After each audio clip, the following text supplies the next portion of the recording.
Aujourd'hui, on rencontre un père de famille qui avoue, en tout anonymat, avoir égaré 3 de ses 4 enfants dans un centre commercial. Nous écoutons votre histoire. Oui, voilà, moi c'est Julien Léonard. Et, Non. Le principe de l'anonymat, c'est qu'il faut pas donner son identité. Oui, pardon.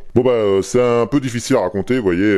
La première fois que j'ai perdu un de mes enfants dans un centre commercial, c'était embêtant, ouais, mais il m'en restait encore 3, vous voyez. Et en plus, ce jour-là, on avait un anniversaire, et j'ai donc pas eu le temps de retourner le chercher, vous voyez.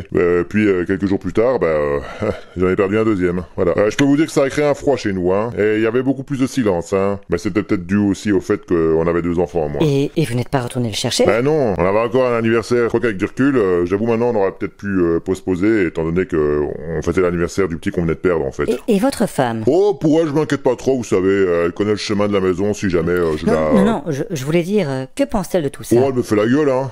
Mais bon, je peux pas lui en vouloir non plus, hein. Moi aussi je m'étais attaché à ses gosses à force. Et pour le troisième? Ah, pour le petit Jérémy, ouais, c'est un peu différent. Je pensais l'avoir perdu dans le centre commercial, mais en fait, une enquête policière a prouvé qu'il s'était fait enlever. Donc cette fois, c'est pas ma faute.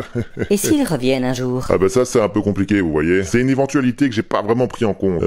J'ai transformé leur chambre en bureau et en salle de sport, donc. Mais ils sont les bienvenus pour boire un verre ou un petit truc de ce genre, hein, ça c'est certain. Comment voyez-vous l'avenir de votre famille? Oh là, il m'en reste plus qu'un sur 4 déjà. Et en plus, j'ai encore des courses à faire, donc croisons les doigts.